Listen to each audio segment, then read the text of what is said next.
What's up everyone, Arif here, and today we're going to be, in this video, we're just going to be doing the assembly of it. So I unboxed it in the last video, and here we're going to assemble this. So let's get started. We have the base unit here. Here's the magnetic little plate that it comes with. So I've just put that down.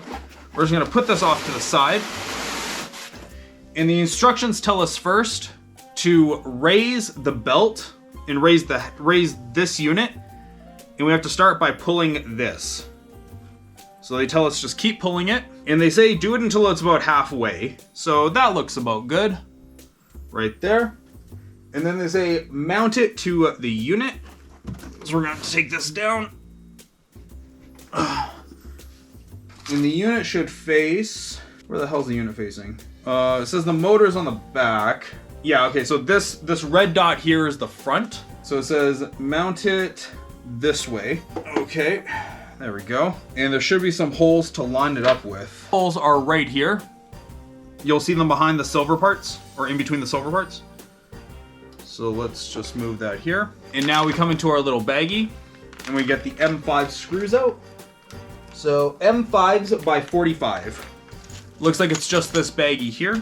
Okay, you see these little holes right here? You're gonna put the 4 M5 screws through those holes. Probably want to get either somebody to help you or an elevated surface like I'm about to do. Now we're going to take the unit, mount it in place, line up those holes. And we're going to take these screws here and run them through the bottom. Like I said, probably get like an elevated surface if you got no one to help you to like hold it up while you do this. Always make sure you're careful though. Okay.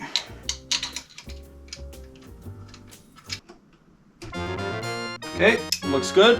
Step 1 is complete. Now that we got the frame installed, the next thing to do is install the print head. I've turned it around so you can see the back. And you're gonna put the mount over here, the print head, and you're gonna just line it up. And you'll see 4 holes. And in these 4 holes goes these tiny little M3 screws. Once again, you're best using a screwdriver for this instead of the Allen key that they provide. So let's get that threaded in. There, now that it's secured, we can just put the rest of them in and finish up this part.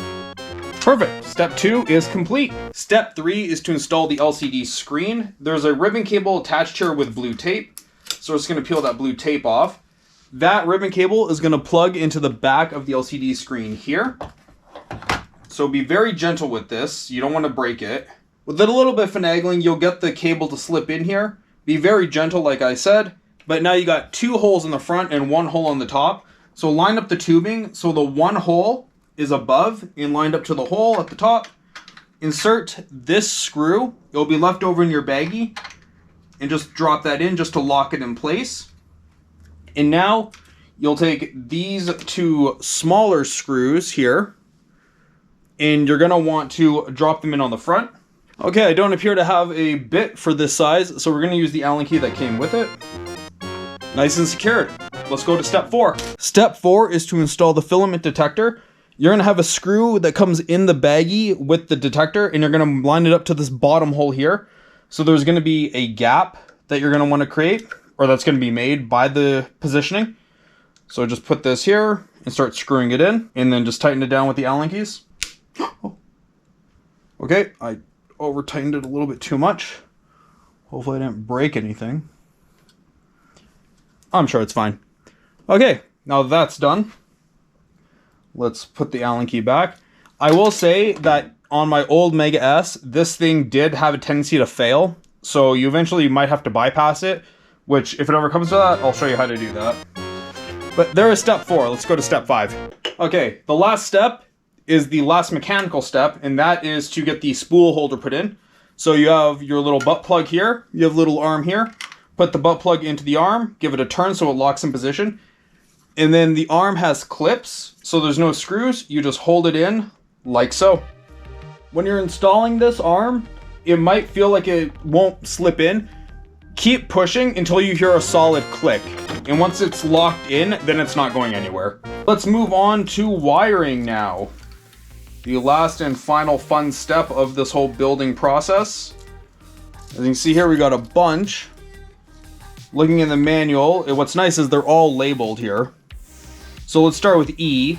E goes into this little motor right here, the little detector. So insert that until you feel a solid click. These next two cables both have the X label. These go to the X stepper motor here. So we're gonna take the long one, just run it underneath here. That securely clips in. Now this little shorter X one here is for the X limiter, which is on the underneath of this here. So if you look right underneath here, you'll see the slip. So just pop that in. There we go. Now we got this little guy here. This is the PE, and that should just go right into this if I'm not mistaken.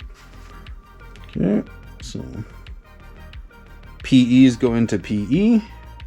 There's a cable on the back here labeled ZL, and that goes into this stepper motor right here. We have these last two cables, which are an E and then the big guy for the print head. The final two cables are the E and the print head.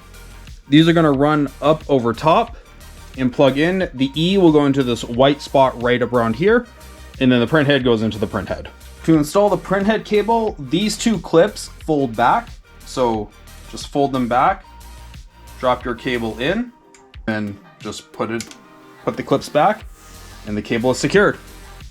And there you guys have it. That is the setup and install of the Anycubic Kobra 2 Pro. I hope this video helped you guys. At least if nothing else, it explained some of the things that the diagrams do very poorly. If you have any questions at all, please do let another YouTuber know. But if you do want to hit that sub button, I will take that. And other than that, I will see all of you on the next video. Bye.